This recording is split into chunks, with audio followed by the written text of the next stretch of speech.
नमस्ते friends, doctor Dhanashree from Mira Bhayandar, Thane, Mumbai, Maharashtra से।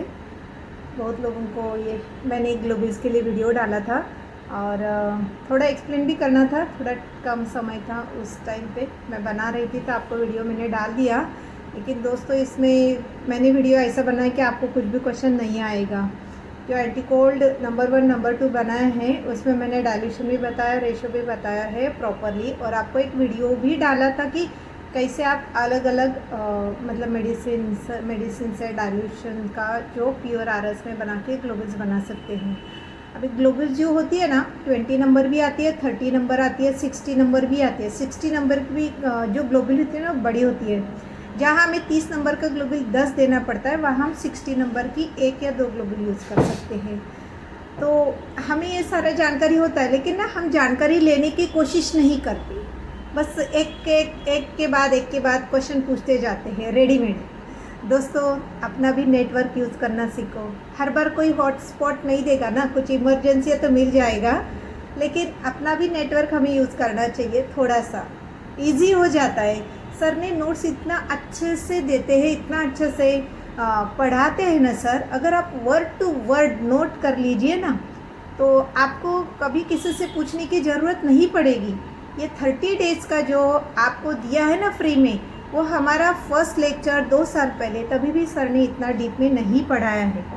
तो दोस्तों, ये जानो ना कि एक नॉलेज की वैल्यू समझो, और वो नॉलेज हमें मिल रहा है, फ्री में मिल रहा है, कोई नहीं देता है। कोई आपको प्रोटोकॉल भी नहीं बता पाएगा जल्दी, क्योंकि हर कोई अपना अपना पेशेंट देखने में व्यस्त है।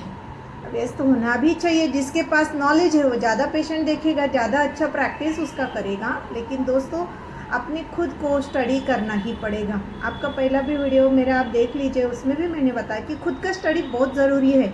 हर बार एक क्वेश्चन करो और सामने वाला आपको आंसर दे, ये एक्सपेक्ट मत करो।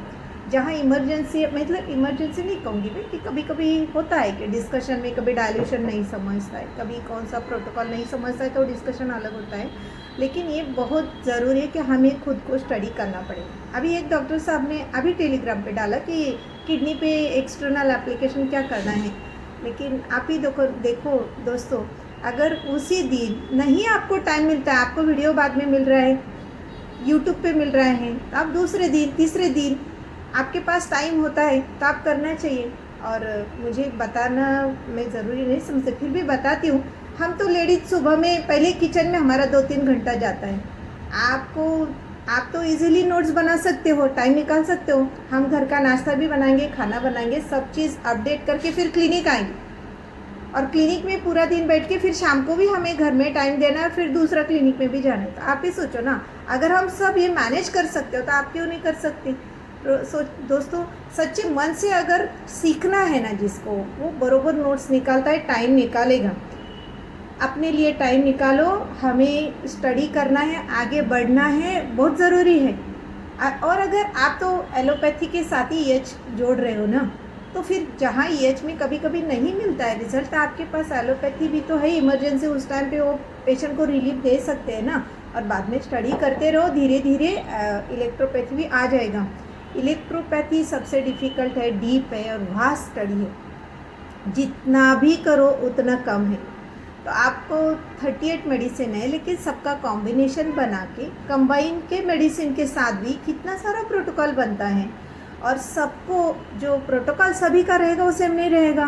मैं अलग से डाइल्यूशन में दूंगी, दूसरा अपना जो डॉक्टर फ्रेंड है वो अलग से देगा। और आपका, जैसे सर ने बताया कि मेरे यहाँ मुंबई में ह्यूमिड क्लाइमेट रहता है, तो मेरा पक्का डोज और डाइल्यूशन थोड़ा सा बदलेगा। और वही अगर कश्मीर और ठंडे मौसम है, या फिर राजस्थान में बहुत हीट है, वहाँ पर भी अलग रहेगा। तो ये हमें सीखना पड़ेगा, ये हमें अपने प्रैक्टिस से सीखना है। सर ने आपको बता दिया कि आपको ये डाइल्यूशन, यहाँ पर ये मेडिसिन देना है, लेकिन हो सकता है कि आपको अलग कोई डाइल्यूशन में रिजल्ट आ जाएगा। तो ये हमें सीखना पड़ेगा। हर बार एक क्वेश्चन डाल दो, मुझे प्रोटोकॉल बता दो, मुझे इसका एक्सटर्नल एप्लीकेशन बता दो। सर ने हमें वर्ड टू वर्ड सिखाया है, वो हमें नोट करना ही पड़ेगा। खुद पहले सर्च करो ना, 4 दिन पहले की नोट्स भी हमें मैसेज में नहीं पता रहता है। दोस्तों, ये करना पड़ेगा। यह हार्ड स्टडी है, इलेक्ट्रोपैथी में जो डीपली स्टडी करेगा ना, उसे किसी से प्रोटोकॉल पूछने की ज़रूरत नहीं पड़ती है। डिस्कशन होता है कि ये मेरा अभी ये फॉर एग्जांपल ये डिसीज़ का पेशेंट है, ये स्टेज पे है, मुझे समझ में नहीं आ रहा यहाँ डाइल्यूशन कौन सा दूँ या डोज कौन सा दूँ, तो ये आप डिस्कस कर सकते, लेकिन आपको नोट्स निकालना ही पड़ेगा। अभी ग्लोबल्स के बारे में अपनी बात हो रही थी, तो ग्लोबल्स के लिए आप जो मेडिसिन आपको ओरल पेशेंट को ड्रॉप में नहीं देना है, वहाँ पर आप ग्लोबल्स डायरेक्टली ऑन टंग दे सकते हैं। कुछ ग्लोबल्स हमें डाइल्यूट करके देनी पड़ती है, कुछ ग्लोबल्स डायरेक्टली ऑन टंग लेनी पड़ती है। कुछ ग्लोबल्स पॉजिटिव इफेक्ट होता है, डायरेक्ट ऑन टंग लेते तो इमीडिएट भी रिजल्ट आने के लिए हम वो यूज़ कर सकते हैं। और जैसे हाई पोटेंसीज की जो ग्लोबल्स है ना, वो हम ऑलवेज डाइल्यूट करके ही देते हैं और 5 या 10 ग्लोबल्स से ज़्यादा हम नहीं देते हैं। तो देखो मैंने अभी ये बनाया लीवर पिल्स। अभी कुछ पेशेंट मेरे पास मुंबई में ऐसे है ना कि जिनको अगर मैं 4 ड्रॉप दूँ या 3 ड्रॉप दूँ, 10 बूंद एक कप पानी में डालो और पीना है।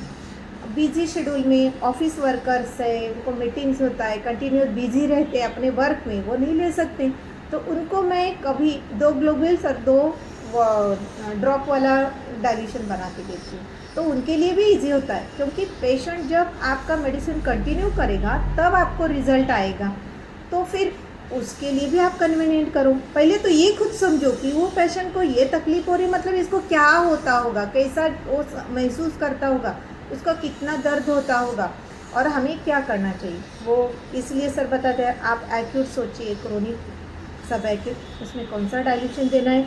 इतना सर का वीडियोज़ आप देखते नहीं है ना, इसलिए अब हमें फिर पूछना पड़ता है। हमें इतना क्लियरली सर ने हर चीज़ समझाया है, वो आप नोट्स करो ना। हमारे ऐसे जो